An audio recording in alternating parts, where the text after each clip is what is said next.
Folks, welcome into That Betting Show, February 25th, 2019. An exciting weekend here at the channels at sportsbookreview.com. This is your one-stop shop for all your sports betting needs. He's Teddy Savransky. Give him a follow at Teddy_covers. I'm Donnie Seymour at Right Side VP. A lot going on, Teddy.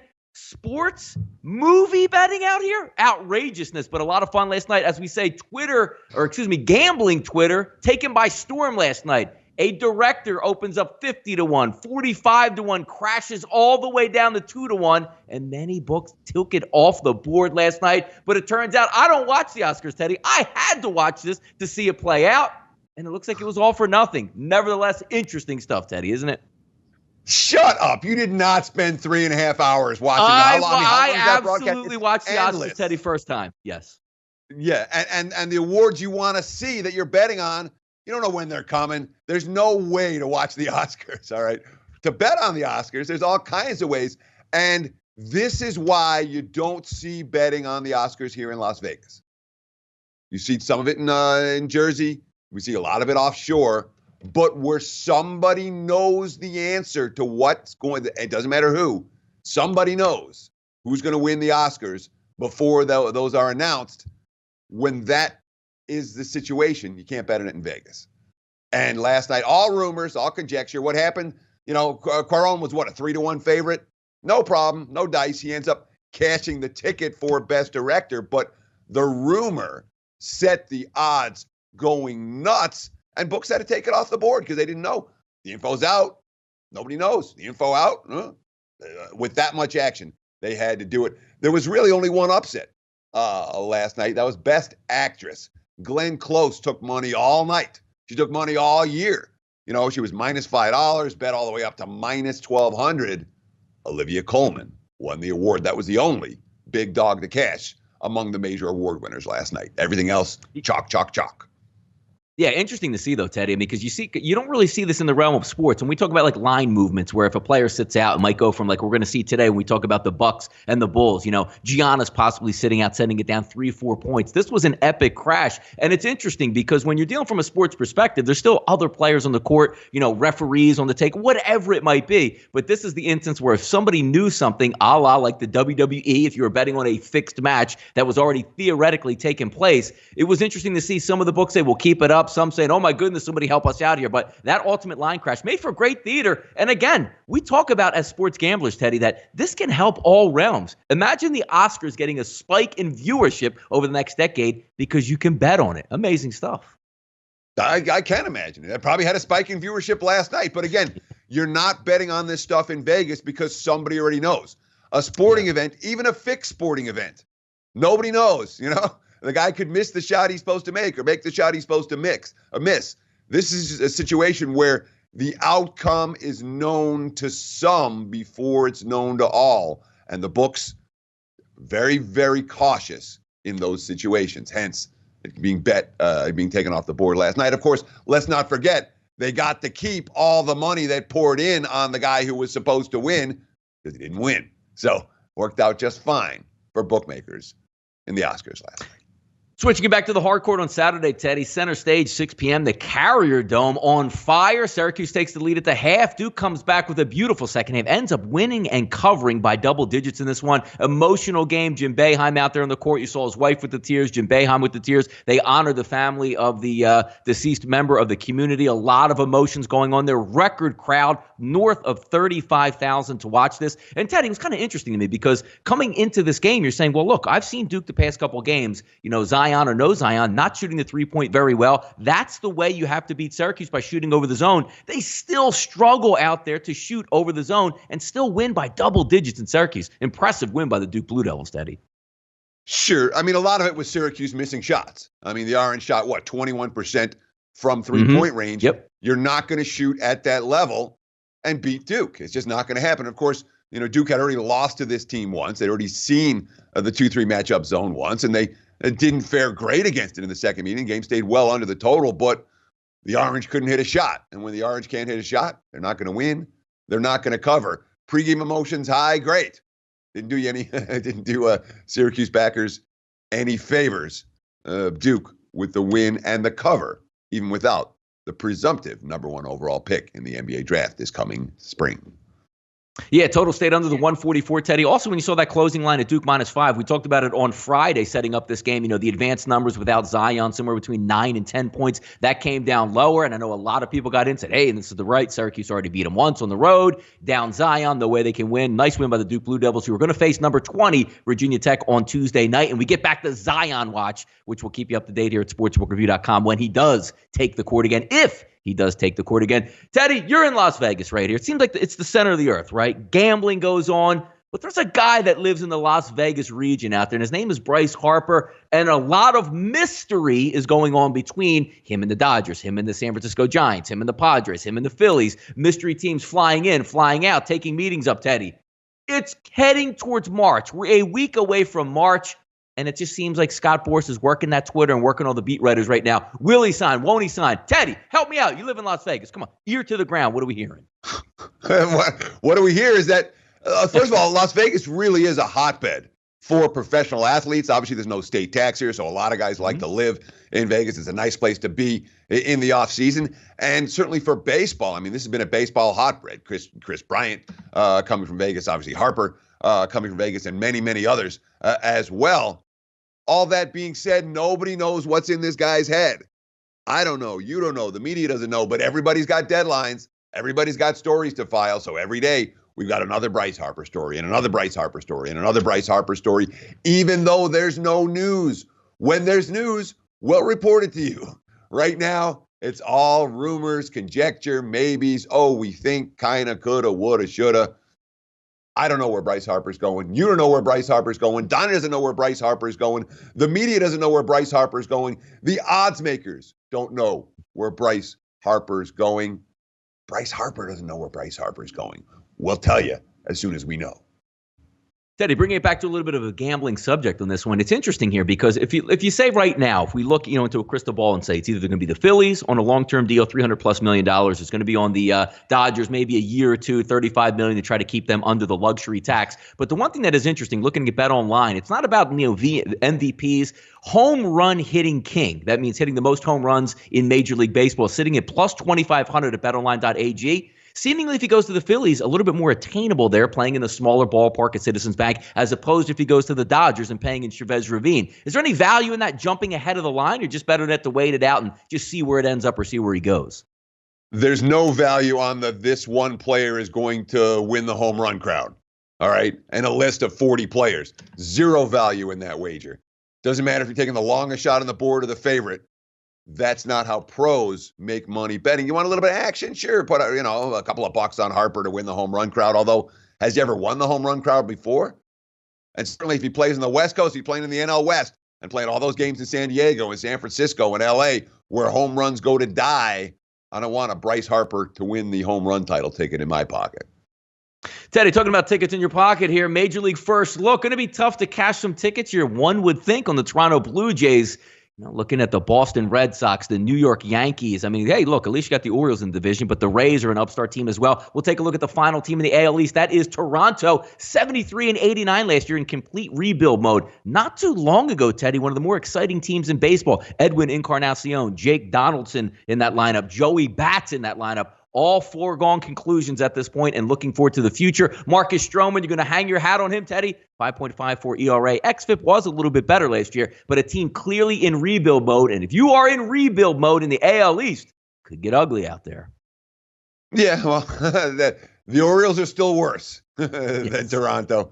Significantly worse for what it's worth. But we are talking about a team that was lost about 10 units for their backers last year, 9.7. They were a sub-500 team at the Rogers Center. They were a sub-500 team on the highway. They were the second worst team in baseball. This one really stood out to me. On the run line, when they were winning as a favorite, they were only winning by one. When they were losing as a dog, they were losing by multi-run margin.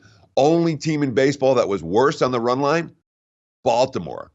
And this is another one that surprised me because it wasn't one of these deals like all season long they were cashing a bunch of over tickets, but when all was said and done, at the end of the year, nobody in baseball cashed more over tickets than Toronto Blue Jays last year. And you talked about that pitching. We don't like the starting staff. We don't like the bullpen. They're in division with a lot of teams that can hit. No surprise here. If the Blue Jays are a decent over team on a game in, game out basis again this year, much the way they were in 2018. Interesting times now that we take a look at, because spring training is underway, games are being played. It's nice to see those lineups come out. Now, half the lineups, you don't even understand who's even in the lineup or if these guys are even going to make major league rosters. But nice to have baseball back in the fold. Overnight line movers. SBRodds.com for all the latest in live movements. They're always a great place to check it out. Suns and Heat total on the rise. Teddy, we see a 1.5, 2-point swing here, opening up at 214 offshore at Pinnacle, 214 offshore at Chris. Now seeing 215.5 sums up to at betonline.ag at 216. -8.5, money line split, plus 300, -380 here. Yeah, I'm not surprised at all by the movement on the over in this ballgame. Let's start with the Phoenix side of the equation, where DeAndre Ayton has certainly shown tremendous offensive prowess, shown the ability to rebound. He has not shown the ability to play any low post defense. He has not shown the ability to play physically with the smaller opponents around him. He's coming on he had a 0 block, 0 foul game coming out of the All-Star break, which they got bombed by Cleveland, and responded with another bad loss in their next outing. I can understand why Phoenix is taking over money. And, of course, Miami, with their point guard back in the fold, they've been playing faster as well their first 2 games coming out of the All-Star break. All right, another line movement on the run. And how about this one, Teddy? We talk about getting some inside information during the Oscars to see if you can press a 45-1 ticket. Well, this one obviously not nearly as much, but news coming out early this morning, Giannis might be taking the night off, listed as doubtful. 4-point swing in this one. Chris opened up at 11.5. Now we're sitting at 7.5 pretty much across the board in this one. Bucks and Bulls tonight, Teddy. Do you step into the fray with no Giannis, or are you getting value looking the opposite direction here? Well, the interesting thing here is that there is also a significant injury for the Chicago side of the equation. Otto Porter has been an absolute stud. If you haven't noticed, Bulls are on a season-high 3-game winning streak, and it's everything to do with Otto Porter. Their trade deadline acquisition, and head coach Jim Boylan over the All-Star break put in a bunch of new plays for Porter. He says, we're going to run our offense around this guy. And lo and behold, they have legitimately played their best basketball of the year their last 3 ball games. Oh, by the way, Porter, every bit of Giannis is doubtful. Porter's questionable tonight. No way I'm betting on the Bulls in this point spread range if Otto Porter doesn't play. He's the impact injury for this ball game, every bit as much as Giannis is for Milwaukee. Watching that betting show. Also watching what you bet tonight. Florida State in a bounce-back situation, Teddy. If you had a ticket holding Florida State on Saturday versus Carolina, didn't feel that well. About a 20-point loss there in Chapel Hill. They get a much easier foe tonight at home versus Notre Dame. Line opened up off short, Teddy. 12.5, 13s. Now we're seeing it creep back there. Pinnacle showing 11s, some 12s still on the board, 11.5s also. Total of 140. Moneyline split plus 635, -850. But a nice situation to get back into. And if one thing we know about Notre Dame, Teddy, versus the ACC, money burners, certainly, but Florida State looking to get back on the hot seat tonight versus those Notre Dame Fighting Irish. Sure, and it's a short turnaround for both of these teams, but the last loss more devastating to Florida State than Notre Dame. Notre Dame's lost 3 in a row, 4 of the last 5, et cetera, et cetera. But with the Seminoles going into that game against the Tar Heels on the 8-game winning streak, feeling good about themselves, and then pretty much getting wiped out, whether it was by 18 in that contest. Leonard Hamilton knows what's up. We've got to have a quick recovery. That worries me, certainly in this point spread range. And there's nobody excited about betting Notre Dame right now. The Irish are what they are, which is a bottom-tier ACC team. But, Mike Bray talking about his squad. The one thing about this group, the whole time, they come in every day. They are really coachable. I think our leadership has been great. It's easy to lead when you're 8-2 or 7-3, but when you're 2-8 and swinging and scratching and clawing, that puts a little more pressure on your guys. We have great kids who come in and say, okay, coach us today, and what do we need to do? And they're open to that. And for all the struggles that Notre Dame has had, you talked about their money burners. You talked about, they've lost 4 of their last 5 and 3 in a row and a loss to Virginia Tech over the weekend. I do like the character of this team. They are catching a whole lot of points against a Florida State squad that might be flat tonight. No interest in the favorite for this better. If I'm playing, I want the dog plus the points. Nothing flat at the Fog tonight, Teddy. We're going to take a look at Kansas State and Kansas. Line opened up offshore about 3.5 range earlier today, Teddy. Saw it rise to about 5. Now looks like it's coming back into play about 4.5 across the board. Total of 133. Moneyline split plus 145, minus 165. We take a look at Kansas. Not very Kansas-like here, Teddy. 11-15-1 against the spread on the season. Only 7-7 at home. 10-10-1 as a favorite. But the one thing you have to like about Kansas State, Teddy, playing that underdog role, 4-1 against the spread to the number this year. Yeah, and they've already beaten Kansas once this season, but Kansas is coming in off a particularly ugly loss. 91-62 on Saturday at Texas Tech. Now they're 2 games behind in the Big 12. Remember, this team has won, 14 consecutive Big 12 titles, at least a piece of that. They're 2 games behind K-State in the standings right now. That matters. That's meaningful. And, of course, the quote from Dedrick Lawson, the junior forward, sometimes a loss can be a blessing in disguise. And hopefully this is one. Obviously an ugly showing against that Red Raider defense over the weekend. Lawson was the only guy in double figures in that ballgame. Of course, he leads the Big 12 in scoring. He leads the Big 12 in rebounding. 16 double-doubles. The guy is a monster. And Kansas State, they haven't won in Lawrence since 2006. It's been a long time. To put it mildly, for that. They already won the first meeting between these two teams. I can understand why the money has come on the Jayhawks, even though, let's be real, Kansas State's the more experienced team, the veteran squad. They've been winning on the highway. Frankly, they may well be the better of these two teams. They played like they were the better of the two teams, and they're catching points tonight. I understand the spot for Kansas. It's circle the wagons time off a bad loss, in revenge against an in-state rival. I'm just not convinced Kansas is the better of these two teams, which means I'm not laying points with the Jayhawks this evening. Yep, number 15 versus number 16 should be a lot of fun to watch. One thing that wasn't a lot of fun to watch, Teddy, was I was at the Sixers game here in Philadelphia on Saturday versus Portland. Enjoyed myself in the first half. Second half, not so much. No defense played by the Sixers. They look to bounce back tonight versus the Pelicans, who are looking to go back-to-back victories in this one. Some interesting line movement, Teddy. When we were starting to set up the script earlier this morning, the Pelicans were as much as a 2-point favorite, now swung back to the Sixers as they now show a -1 total, currently showing up at 238, actually 240.5 across the board. So that's also on the rise. Moneyline split plus 110, minus 130 from the Smoothie King Center. Some of these statistics, Teddy, we were betting on going against and using, against the spread, home favorite and, road dog, stuff like that. That completely switched over here. So we'll stick with the Sixers, 28-32 against the spread on the season. The Pelicans, 29-31-1. Who bounces back better tonight, the Sixers or the Pelicans? Get a little bit of relief because I believe Anthony Davis is scheduled to make an appearance tonight. Hallelujah. Well, the Pelicans aren't looking to bounce back. They're looking to start a winning streak.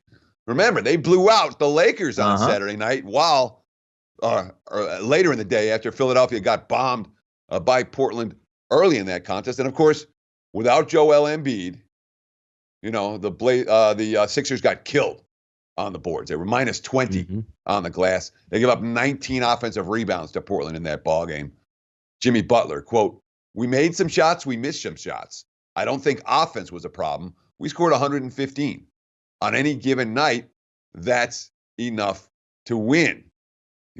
We just didn't rebound enough against a team like this. It's a group effort rebounding. I think all of us combined, though, I don't think we did enough." Ben Simmons. Obviously, once you have Joel out there, you slow the game down a little bit and feed him the ball. You let him do his thing. But it's obviously different playing without him and trying to find a flow. New Orleans, had 7 players in double figures the other night. They scored a season-high 42 in the first quarter, blew the Lakers out of the gym. That's what New Orleans can do. Offensively, they can light it up. They've got a bunch of different guys that like to take jump shots. A good offensive team. Defensively, not so much. And this is a game where I would think Philly's going to try to step it up on the defensive end. Understand the Sixers' money in this ballgame. And frankly, I wouldn't argue with a little bit of over money in this game as well. New Orleans going to play fast, and the Sixers, not the same team defensively with Embiid not on the floor. No, with Embiid not on the floor, Teddy, there's no rim protectors, almost like a straight avenue right to the lane to dunk or lay it up, because when you watch, even when Boban plays out there, he's enormous, but his rebounding, radius, as we like to say, is literally him standing there. He can't move either direction. Should be an interesting to watch to see what takes place down at the Smoothie King Center. Segment 4, Teddy, off the mic right here. Oh, yeah, yes.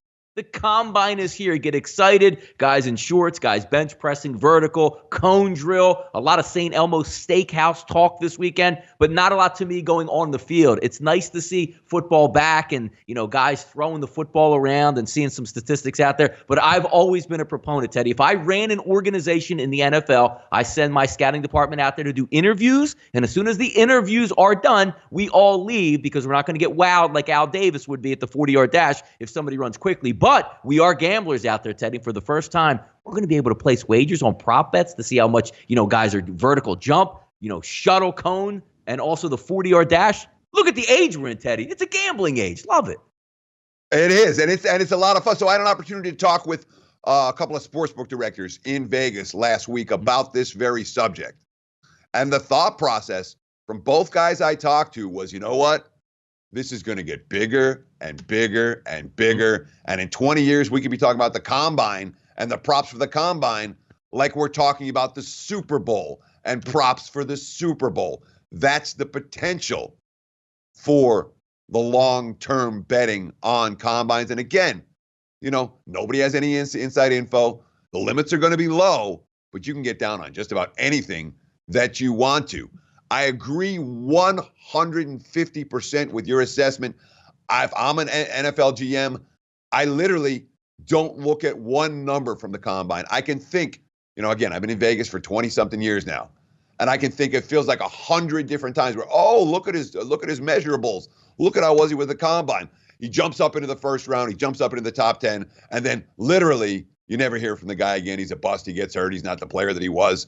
The guys who did it on film in college will do it on film in the NFL. Look at Aaron Donald. Look at any of them. It's like film matters, combine stats don't. As a bettor, we can get interested in this stuff. As an organization, they fall in love with this stuff, and it kills them. Film matters, especially on that betting show, as we do it Monday through Friday, each and every day. Bring those topics to you directly. Your one-stop shop for all your sports betting needs. Thanks for tuning in for February 25th. 2019. He's Teddy Severansky at Teddy_covers. I'm Donnie Seymour, right side VP for that betting show. We'll be back tomorrow, and we'll go out all the interesting fallout. Maybe we'll get another interesting headline to talk about. Hope you cash those tickets tonight, and we'll see you tomorrow.